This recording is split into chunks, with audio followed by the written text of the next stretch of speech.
All right, amazing.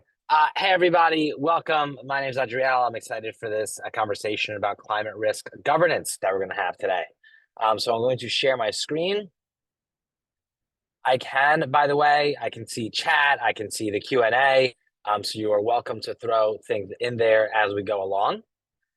This is a little bit about what we're going to talk about today. So quick explanation of who we are, why we're talking about this, what's actually expected of a company reporting on climate risk governance and beginning to set this up, how the board might handle this, how management might handle this. We'll go through a few types of reports and give you a few real examples from HubSpot, Salesforce, GitLab, and I think Expedia. And then we'll talk a little bit about how Beehive helps. And so you're welcome to ask questions throughout. I've got chat open there. If you have a story about how you run your board meetings or your management updates, your ESG steering committee that you think would add to the conversation at any point, shoot me a message and we'll call on you at the end to discuss that. But without further ado, let's get into it. So who are we and why are we talking about it? So my name is Adriel. I'm the founder of a company called Beehive. Beehive does what's called enterprise climate risk management, which means we help our clients measure and report on their financial risks from climate change and climate disasters, comply with laws like California's SB 261, things like that. So when we look at SB 261, one of the first two questions are actually describe your board's oversight of climate-related financial risks and describe management's oversight of climate-related financial risks. And so that's according to the TCFD. What the TCFD, which if you joined last week's webinar, did a good job of basically saying like, here's all these different rules you might want to consider when it comes to, or guidelines you might want to consider when it comes to climate risk.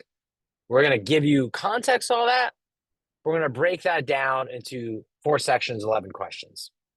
The TCFD was adopted by something called the ISSB, which created IFRS S2, all a bunch of fun letters. But basically, they broke out, okay, if you're going to talk about governance and you're going to talk about what your board does, your executive committee, and you're going to talk about management and what they do, here's sort of what you might want to consider discussing. And so this link is going to be sent to everybody, so you don't have to dive too deeply in right now. But you can see here, there's a bunch of information you want to share about the board. Things like how these responsibilities are formed, who are these people, how often are they informed about these opportunities, do they have the right experience and expertise? They talk about the appropriate skills and competencies to be able to respond to this. And similar for management's role. So you want to talk about many of the above things, but also, is this a specific position? Do you have a chief sustainability officer, or is it more of a committee? How often do they discuss it? What are the processes and procedures? That's what's actually required to be reported on in your IFRS 2 TCFD reports, however you want to call it. As we move along into like what the board and management actually looks like, I'll share this blog post with everyone later on, but you want to set up this good climate risk governance. And you might already have some versions of it, right? You probably have, certainly if you're publicly traded, but most large companies have a well-built out board, probably have a nom-gov committee, nominating governance committee, probably have an audit committee.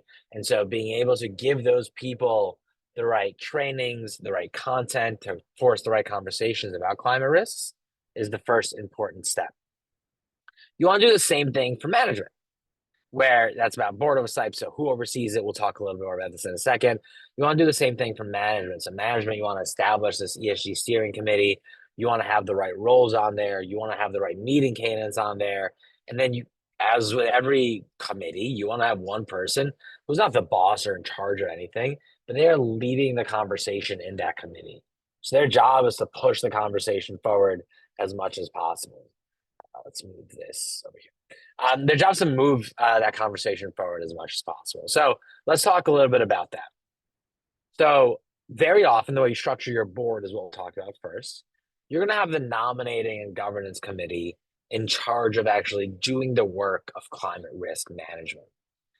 We looked at 15 different climate risk disclosures, and 11 of those actually had the nom-gov committee involved somehow. And very often this was in the work of talking about climate risks, understanding where you're going to respond, approving budget to go and respond to those risks. The nom-gov committee did that work. 10 out of 15, so almost the same amount, had the audit committee somehow involved in climate risk governance as well. And very often, that's because the audit committee is looking at numbers. They want to look at, hey, did we measure carbon emissions? How accurate were they? They want to look at, they might want to look at, have we set a science-based target, or do we have reduction goals, or is this how much money we really need to spend, and is this money going towards something good? That could go into the audit committee. You want to have your board meeting quarterly about climate risk issues if this is highly material to you. If you believe that climate change, if you conduct any sort of materiality assessment, if climate really comes into the top 3 issues or might create material financial damages, you might want to bring your board this quarterly. If not, if it's like less of an issue and you're just trying to establish some good governance here, semi-annual or annual updates are totally fine. Some things you might want to talk about is progress around emissions, how you're looking at the potential for disasters. We'll talk a little bit about this later on as well. Maybe high level, hey, here's policies that are impacting you, and here's what we're doing to comply. Just sort of updating your board and getting their feedback as necessary. I'll share this with everyone later on, but this is a sample agenda you might use with your nominated governance committee if you're having this quarterly or semi-annual update to run that meeting well, to give them the right documents, to like, this is a high-level overview of what is our potential physical risk, here's what we're doing to mitigate, what is our potential regulatory exposure, here's what we're doing to mitigate against those penalties. So you might want to look at it that way. One interesting thing that I want to point out as y'all think about how to bring this to your board is that this is a study that a company called Climate Proof does, and it looked at the S&P 500 and about investor disclosures from the S&P 500 last quarter. I think this was from last September 1st to December 31st. And look how often climate disasters are coming up in investor conversations last quarter. Now, hurricane is the top term mentioned by 180 companies. If you remember, last September, October was the big hurricanes through the Southeast. And so they came up as highly financial terms. Storms were discussed, weather was discussed, floods were discussed. That came up in half, 222 out of the 500 companies in the S&P. So issues like that become material board issues. If you're presenting on something and you're talking about it in your investor conversations, and investors are beginning to ask you about this information, that becomes relevant to the board. I actually spoke with a company the other day, publicly traded, about a $2 billion market cap, and they were telling me that they were on a call with one of their large investors, big Goldman Sachs, and Goldman Sachs was proactively asking them, hey, how are you responding to physical climate risk? We're asking our whole portfolio, do you know what your financial losses are from the LA wildfires? Do you know how impacted you were? Do you know what you would do if wildfires like that hit again? Or maybe you were fine from the LA fires because you didn't do much business there. What if those similar fires happen outside the San Francisco Bay Area? Or if they happen outside of Scottsdale in Arizona? Or if it's not a wildfire, but a hurricane? So those are the types of issues you want to bring to your board. Now, management is similar, but instead of doing this on a semi-annual or even quarterly basis, you really want your ESG steering committee meeting monthly. Now, there's a bunch of ways you can form this. There's really no best practice here, but you want to have some people like a head of sustainability, someone from the finance department, someone from the legal department, someone from IR, because so much of this is investor focused, maybe people from HR or the product teams who can really begin to give their perspectives on here. And in those monthly meetings, you want to do something like what you told the board, but it's a lot more biased on action, questions, discussing, prioritizing. So you might want to talk about your compliance progress with whatever laws you're dealing with and assign things out. You might want to talk about your target progress on your footprint or targets for new products that are going to help your customers decarbonize or help your customers manage their climate risks. Talk about how you're doing these reports. And so again, sample agenda here. And so these could be longer meetings, these could be monthly. When you're trying to get away in these ESG steering committee meetings is really stay on top of broad ESG risks, about what you're calling it, or climate risks if you're being more narrow, or the social side of risks if that's what's more material. But we want to stay on top of these things, share progress against it, set your goals, assign homework to people, make sure you're doing this work. Because if you're going to present to your board every quarter, you better make progress in between those board meetings. And this is how you do that. So Let's talk about a few examples. I see a few more people just joined recently. So you're welcome to drop things in the chat, ask Q&A. And again, if you have examples of how you run your board meetings or you run your ESG steering committee meetings, let me know. And we'll give you a chance to take the mic later on and share those examples. So I want to show you 4 disclosures. We're going to look at HubSpot. We're going to look at Salesforce, who are like really high end. And then we're going to look at 2 simpler ones from Expedia and from GitLab and talk through how they approach climate risks. I'm going to zoom in here a bit. So this is the HubSpot TCFD report. This is public. You can find this. You can see how they talked about management's role over here. I should start with governance, the board's role over here. And they did a couple things. So they talked specifically about how the nom-gov, and they actually added the term sustainability to their nom-gov committee. So they named it now the Nominating Governance and Sustainability Committee, reviews these policies and strategies related to climate change. And it talks a little bit about what it reviews and how it looks at things. It talks about how they decide to look at climate change twice annually at a minimum. So that's that semi-annual cadence. And they talk about the skills of the nom-gov committee. They put that in a different disclosure. So to keep things neat, they linked out to that. And so I think they also did a really cool job here where they talk about the external education opportunities that they do and how they put people through climate leadership certificate programs. This basically tells your investors that, your board who's not trained on climate risks, if you take a look at the HubSpot board, I don't know who's on there, but actually, let's do this together. HubSpot board of directors. Let's take a look. These are not people who are like trained on climate as their expertise. So there's a CEO, it's their founder, their CTO. We can't find their backgrounds here, but if you look at some of these people here, they're not climate experts. This person CEO at Autodesk. This person is from VP of engineering from Twitter. So like these are product people, these are engineering people. So training them up on some climate work is very helpful. And they do something similar in management. So they talk about their environmental policies. They talk about how this is a priority. They talk about who this rolls up to. They have a VP of culture. They have a director of sustainability. They talk about how they're extending the sustainability team. So you're really giving investors transparency about where the buck stops with your board and with your management. Salesforce did something similar. They actually went into a lot of detail here. They gave you structure. They explained how this works. And we won't dive into this one as deeply. They talk about how the board has oversight, what each committee does, and how all 3 of these committees specifically talk about climate risk. So it makes it super relevant. And how they have this V2M organizational process for management and how that plugs in. And again, they talk about each individual on the executive team and how they review climate risks, how the CFO looks at this as a quarterly review, how the COO might take this on as a different challenge, and they're building out the Salesforce Sustainability Cloud. So you're telling your investors, hey, I'm trying to be a leader on this. I'm trying to be as transparent as possible about this. I'm trying to really explain to you that I am managing my climate risks and my opportunities well. Here it is. Feel free to ask me questions about it. Now, you can take a simpler approach. For example, this is Expedia. And I think Expedia is a really interesting case because this is their TCFD report from last year. They went really, really deep into managing climate risks. And they looked at somewhere in here, they talked about the risks. Oh, I can't quite find it. They talked about the risks from coastal flooding and tropical storms and all these different risk filters they use and how different travel destinations that they serve might be underwater, might have different risks that will reduce the likelihood of travel there and impact. So they went really deep. But for governance, they kept it pretty simple. One little paragraph. Here's who's on there. They provide some insight. Here's how often they update the board. For Expedia, they did it annually or as needed. On management, very simple as well.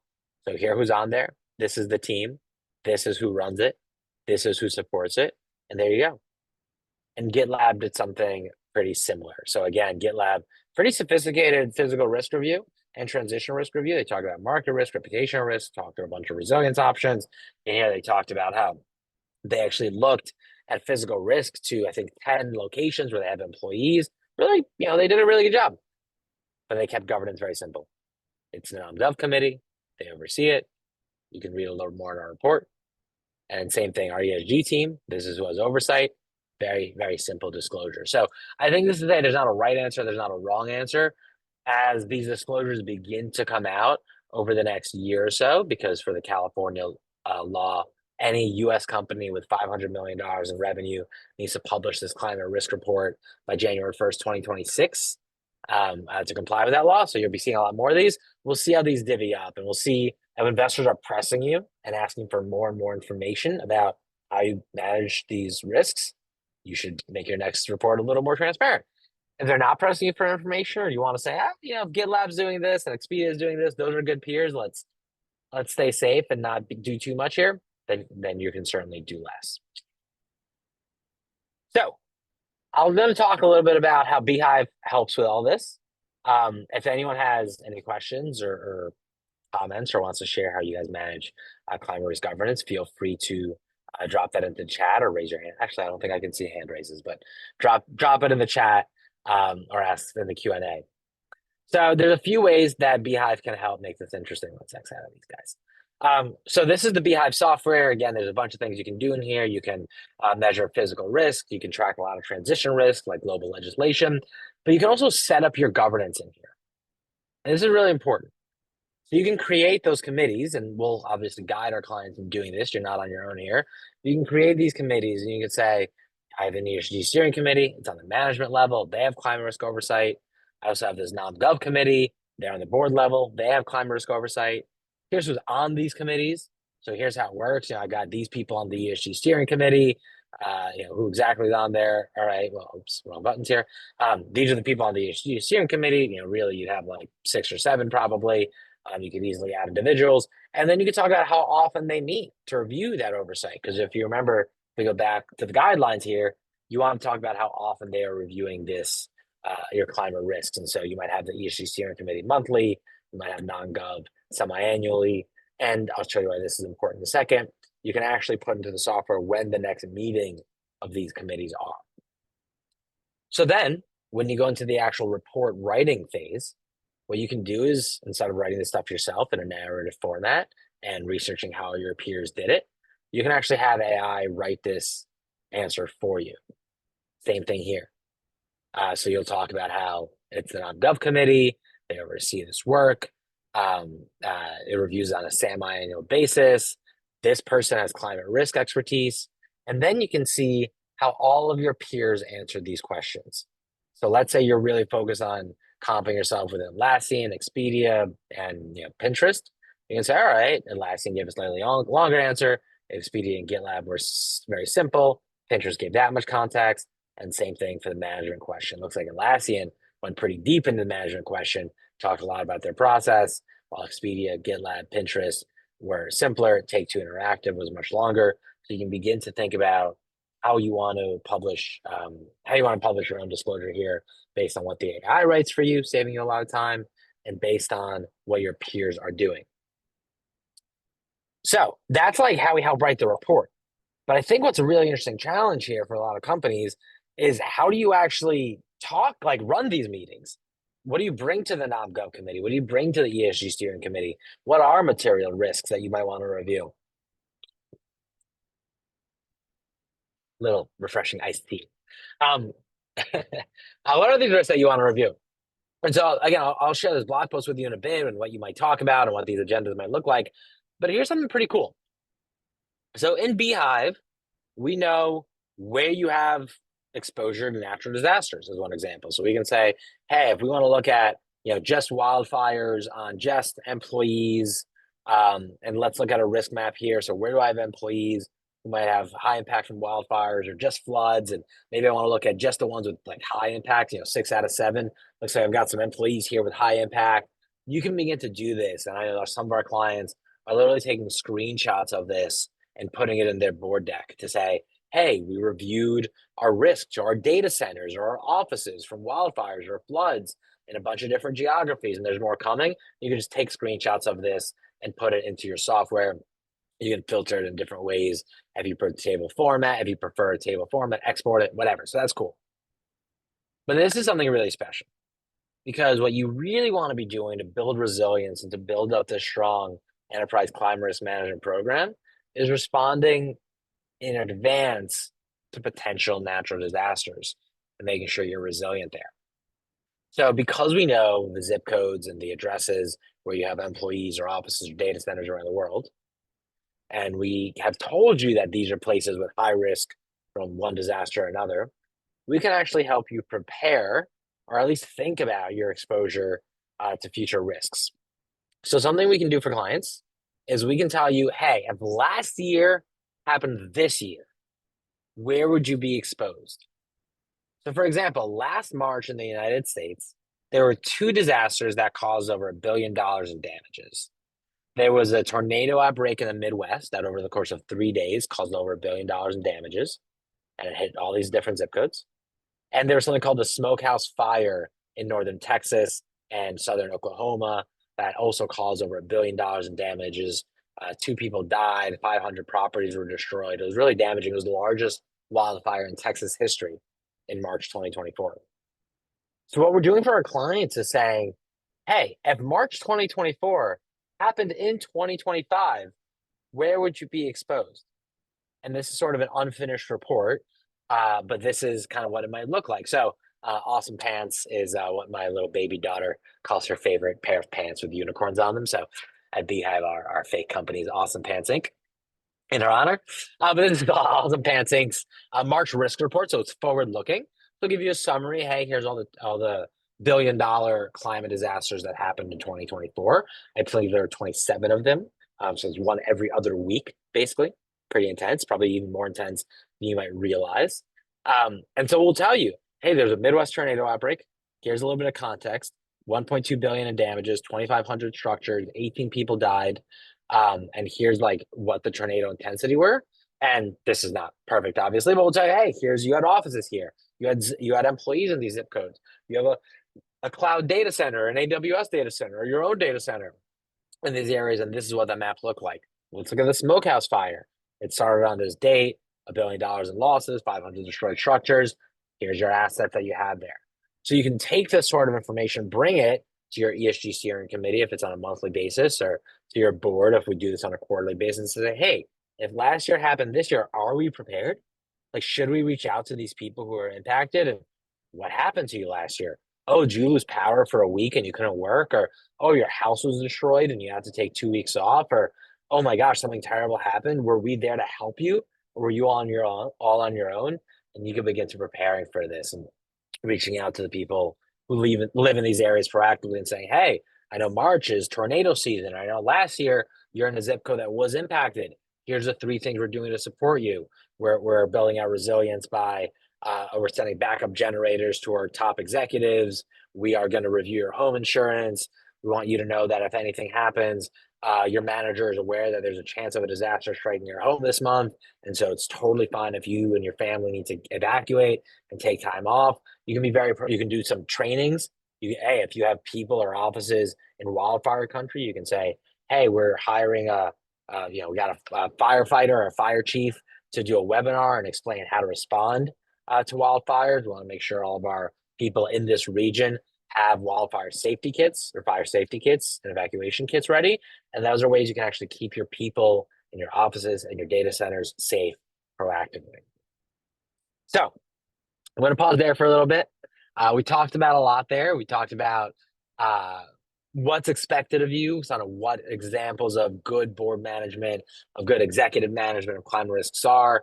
Went through a few examples of reports and talked a little bit about how Beehive can help you set up your governance, run these executive and board level strategy meetings, and really be useful around building resilience at the company, and then actually write that IFRS S2 report.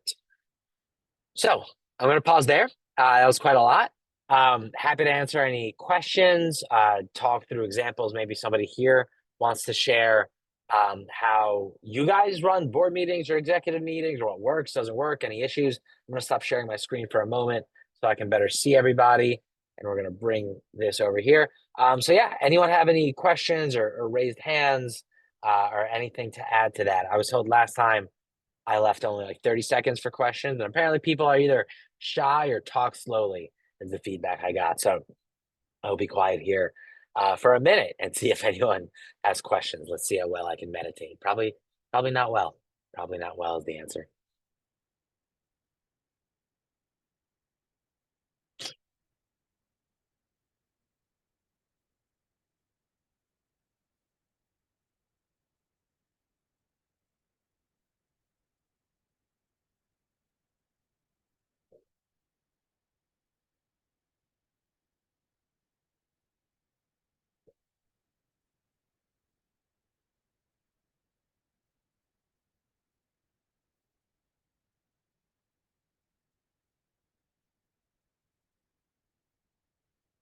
Anyone have any questions? Anything to share about governance, how you run it?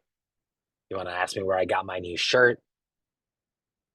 Proud of it. What I see I'm drinking, really. Whatever you'd like.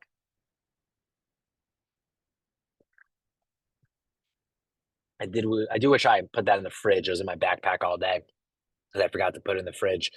So it's not as refreshing as I would have liked, but it's not bad. But it's not bad. All right. Well, that's about 90 seconds, so that'll do. Guys, thank you so much for joining. I really appreciate it. Oh, there we go.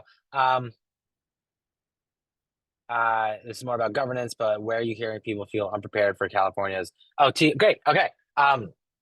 So Michelle asked, this is about more than governance, but it does take time to think inside. There you go. Glad I one more sip in case somebody else is typing. So let's see what happens when I click answer live here. All right, cool. So Michelle asked, where are people most unprepared for the TCFD regulation? Which is a really good question. So I think the parts that are most challenging, physical risk is really difficult to do. It's manageable to do poorly, right? If you say, we're fully remote, or we don't actually own our offices, and we're a tech company, so even if we did own an office, it can burn down, insurance pays for it, as long as everyone's safe, all our data's in the cloud, we're fine. We're just going to say we have no risks. It's fine. I mean, I don't think anyone's going to sue you for that. I don't think it's particularly true or good. So I think what people are really trying to understand is, okay, if my physical risk exposure is lighter than that of a factory or a manufacturing company or an insurance business or an agriculture business, right? That smokehouse fire I told you, of those $1 billion in losses, I think I read 123 million of that was in agriculture, and thousands of livestock died. So that's very sad for the livestock, but also a big problem for the business. So I think understanding your scope of physical risk and also how you do that stuff is really hard. So I showed this a little bit in Beehive. I won't get back into it, but you can drop in your employees, drop in your um, offices, data centers. We're actually working with one company who serves small businesses, and they want to understand the potential risk to those small businesses. They're like an HR or like a payroll software. And so they know that, the LA fires hit, so many small businesses got people off the payroll. And if this company is not running payroll, they're not making money. So how can they help their clients get back into business 3 months faster than they would have otherwise, which is great for their clients and really good for the brand or whatever, but also really good for their business. So I think understanding the scope of physical risk and doing this stuff really well and auditable is hard. You can't just ask ChatGPT. I've tried. I was wondering if you can just ask ChatGPT, and it cites like local media that says there was a wildfire here last year. So it's like, all right, maybe that's an issue. So the physical risk stuff is really difficult. I also think that some parts of transition risks are difficult. So again, easy to do a bad job, hard to do a great job. So one example, transition risk has these 4 categories. Talk about um, regulatory risk, technology risk, market risk, and reputation risk. And I'll just give you one example. So let's focus on regulatory risk. So a bad job is saying we think we might be exposed to climate legislation, and if climate change gets worse, there's probably more legislation. So, period. That's fine. I mean, it's all true. It's fine. But if you want to really build the muscle to track all these legislations and how they might impact you, and how there's something called Network for Green Financial System and GFS, how these different scenarios might impact you, and really take a close look at like what bills are about to become law, might become law, impact you, impact your customers, impact your suppliers, might raise your costs. Doing that really well is really hard. So, sort of a long answer to your fairly straightforward question, but I think companies are trying to figure out, should I just do a bad job because it's pretty easy, or do I want to do even a semblance of a good job, which is what most companies do? Um, and then if so, like doing that good job is hard. Um, uh, so follow-up question, can you share a few more details about how Beehive conducts physical risk for offices and remote work hubs? For many companies, technical data analysts are offering high quotes for what is likely good work, but these assessments are hard to sell internally. Beehive does this accurately. Yeah, amazing. I would love to share that. because you asked. I wasn't going to otherwise. Let's see, where's my let's go to Beehive here. So the question is basically like, how does Beehive do this? And so where to start? So the hard part here, you can answer for the hard part for like a data analyst, like you mentioned, or consultant, is the fact that if you're a company with thousands of employees and a few dozen offices around the world and data centers, and you want to look at multiple risk types, that's really hard. Like, that's really hard. I actually know one company that did a bad job. And what they did is they sent a survey to every office manager that they have. And they said, hey, office manager. Oh, and by the way, for all of this stuff, you need to do what's called scenario analysis. Actually, it's even in the report. We need to talk about what is the resilience of the company's strategy under different scenarios, including this specific scenario. Like doing scenario analysis, meaning what does this look like in the short, medium, long term? What if climate change is really bad or not so bad? That's really hard. And so I know this one company that did a bad job, and they asked every office manager, hey, you live in LA or in Chicago or in Scottsdale or in Miami or in Dublin, Ireland. What do you think is the risk from wildfires or floods or hurricanes? And how do you think that's going to change in the short, medium, and long term? And what if climate change is bad or not so bad? And that's insane. Like, what does this office manager know about? Maybe they were out of town the last time a hurricane hit and they don't know. Or the whole point of climate change is that things are happening in places that they haven't happened before and to extremities that they're not happening before. And how do you know that? So, like, all that is a bad job. So, like you said, if you want to do a good job, you're going to pay, PwC or somebody hundreds of thousands of dollars to do that. What Beehive does is my co-founder, and we're actually doing a session on February 20th called How Climate Models Work. So come join that if you want to learn about climate models and how these get developed. He's a Stanford PhD in data science and climate science, and he develops these climate models and puts them in here. We do a couple things that are special. One is we're very transparent about the methodology. We take historical data from places like FEMA or the Department of Interior. We take projection data from something called CMIP6, which is basically this global model of like, here's what we think will happen to heat or to rainfall and precipitation or humidity. And we pair those two things together to build out these models.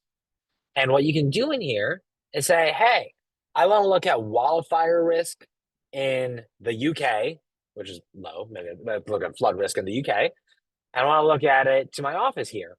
And I want to understand how this might change over time. So you can do an assessment, say how will this change in the long term if climate change is really, really bad. You see there's a lot more red. It means there's a lot more flooding happening because there's glacial ice melt and the Thames River is overflooding.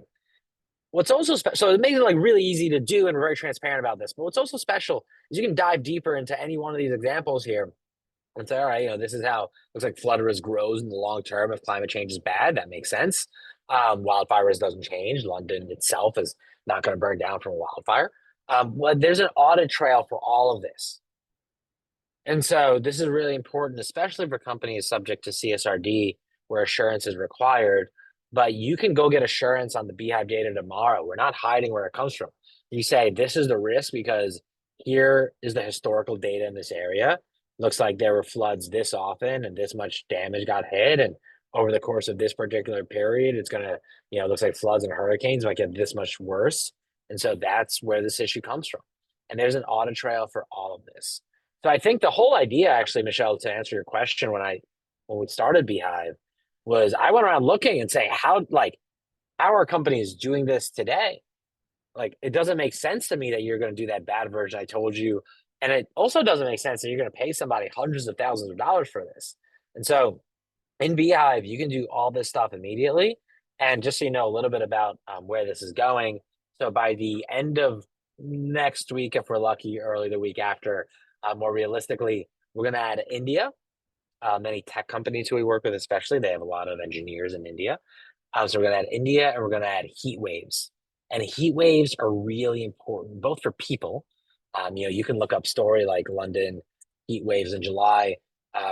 Where's the quick story here? But 3,000 people died in these heat waves. So like they're really tragic and impactful, even worse in India.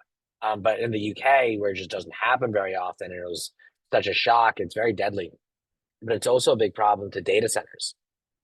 And we told you that, hey, here's where you have data centers, and let's say there's heat wave risk to this one. This looks like a GCP data center. You can then say, wow, all my data's here. Is it properly distributed? Is it properly secured? What does this data center do for resilience? Because if I have a brownout and my clients aren't able to access my app, that's a big problem. So you can come in here and say, what does GCP do for resilience? But you can also come in and add your own data center and say, we use GCP a lot, we use AWS a lot, but we also have our own data centers that are owned or co-located. Do we have the right work there to work in place there to respond to a heat wave? I'll give you an example. I was talking to a data center manager. They manage 2,000 data center locations in Brazil. The largest data center operator in Brazil. And they had an insane 2023 because within 1 year, they had two wild, totally different disasters. In southern Brazil, they had the worst floods of that region's history. The photos are insane. The photos are like, I don't know if you remember the floods in Spain 6 or 8 months ago. Cars floating everywhere, like devastation. Like it looked like Hurricane Katrina. The city was hit so hard. And for over 3 days, engineers couldn't get to the flooded data center. There's a lot of destroyed equipment, a lot of customers really upset. And then, a few months after that, in northern Brazil, they had heat waves that were so bad that region has never had temperatures hit that high for that long in 100 years. And these data centers that were built 20 years ago, they were built to handle conditions that reach like 100 degrees Fahrenheit. And like, hey, anything under 100 degrees, we're good. 102, we can handle, but you better have a backup generator for more energy. But it got to be like 106 degrees for like 2 or 3 days there. And there were huge blackouts, and the data center was down. And again, thousands of customers were really financially impacted. So I think beginning to take that work and say, all right, if I know that heat waves are likely here, and I know I've got some employees here, and I've got some data centers here, you might use that information a little bit differently and say, all right, for my data center, I want to understand, let's go back and look, what heat can I handle? Do I have backup generators? Where am I getting my air conditioning? Let me work with my utility to understand where I am on the priority lever around energy. Can I get some solar on there to get my own energy? Solar works right in the heat wave, let me tell you. And then for your employees, you might handle that differently. You might go to them and say, because remember there was a heat wave there last summer, I think, and they lost power. You might go there and say, hey, we're doing a survey of all our employees in these zip codes here. And we're saying, do you have air conditioning? Can we pay for 20% of it if you want to upgrade your air conditioning? I know one company, when the London heat waves hit, what they did was in advance of that, when the news was coming out, they bought like 1,000 water bottles and brought them to the London offices. And they told all their employees, hey, come hang out here, bring your families here. Like, we'll keep, like, this is our work. And that, I don't know if it directly led to saving lives or not, but it made a lot of people's lives a lot easier. And for what it's worth, probably made them very grateful to the company. So you can use this information in different ways. Okay, Michelle, I love you. You keep asking things. You're the star of the show. So Michelle said, I need India and heat waves for sure. My top on governance based on what I've seen work and not work. Most companies are managing sustainability and ESG slightly separately, even if they report up to the same person. With changes in regulations and the level of work required for disclosures, I set up an ESG disclosures committee. That's interesting. That consisted of the investor relations, legal, SEC reporting, risk, and accounting teams. And you customize it a little bit depending on who does what. That's a good point. Some companies, especially larger public companies, have an internal audit team that wants to make sure all the numbers are kosher. We worked monthly to review the works, review regulations and upcoming disclosures, work plans. Yep, that makes a lot of sense. And then you also led a VP and senior vice president level committee that led our actual sustainability work on the product and decarbonizing. I learned that I needed to link those two more. Yeah, I think that's a big problem. And a lot of companies are facing that, where they say, I've got these people doing the work. They're calculating the emissions, or they're tracking regulations, and I'm going to keep that work over here. But then I've got this team on higher level strategy, and they're doing the board reports, and they're thinking of really unique ways you can use our product. And as much as possible, bridging those also just makes it simpler. If you have three different committees, you got to do three different things, and like that's hard. If you have one committee, that makes sense. I actually know the counter to that, as I know some companies who have a lot of offices, and they'll assign like a sustainability lead for that office, and that person's job is to unplug computers and to put in recycling programs where applicable, or even if there's no recycling there, get signatures from all the employees and other people in the building to send to the county and ask for recycling programs. And so they kind of run their own mini sustainability groups at each office, and then one person kind of comes up to the broader sustainability committee altogether. So interrupted reading the message, but you wrote the disclosures members needed to learn more about the strategy and work being done to trust and evaluate the risk. Yeah, for sure. And then you said you may not want to read all this, but I read it all anyway, and I did want to read it, so I appreciate that. Yeah, I mean, I think like this is one of the big challenges here of saying, how do I run this program well? Because what these laws are asking of you is not to write down some quick answers. ChatGPT, write me a risk report, plug that in. Investors really want to understand how resilient you are in the face of climate disasters. And this is a very apolitical thing, despite the moment that we're in. Call them natural disasters if you want. Call them bad weather, whatever you want to call them. I know a large company, we'll call them over $50 billion in market cap software company. And they got a call from an investor Tuesday. And that investor spent an hour grilling them. How are you measuring physical risk? How are you measuring transition risk? What do you know about what the market wants of you? Do you have any real data for this? Or are you just telling me stuff?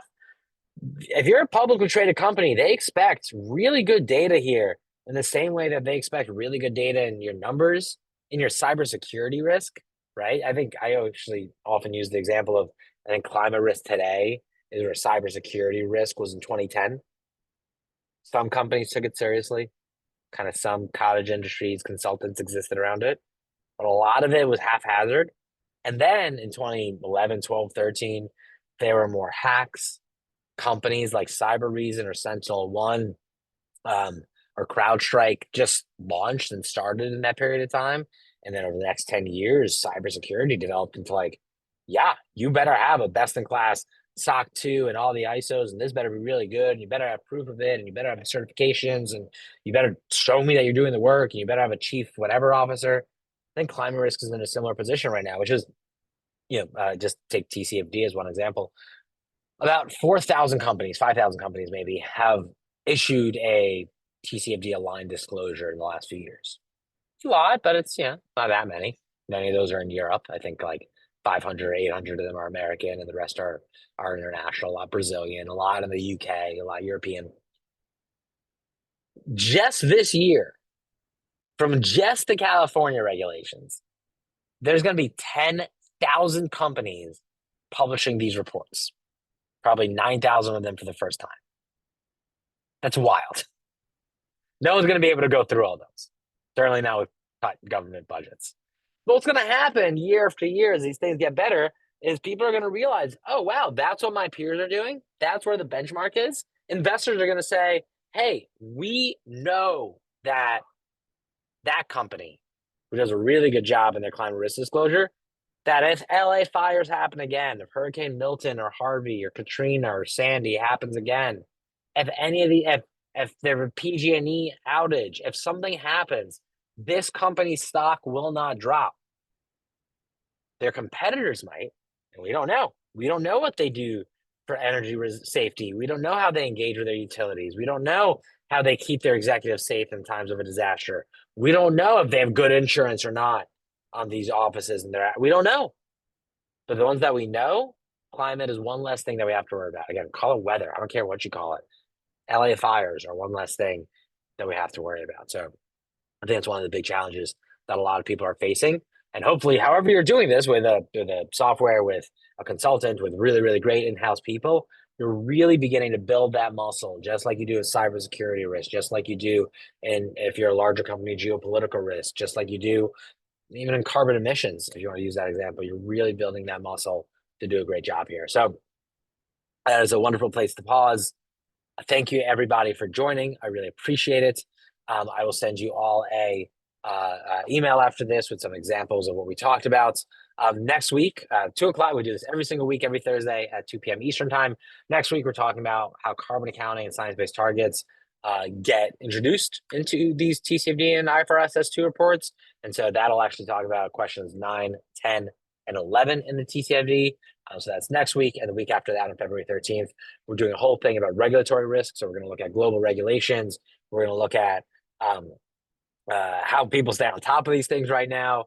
We're going to look at these products that Beehive is building to kind of automate that policy tracking work. So thank you, everybody. I hope to see you at those future events, and I'll see everybody soon. Stay safe out there. Bye.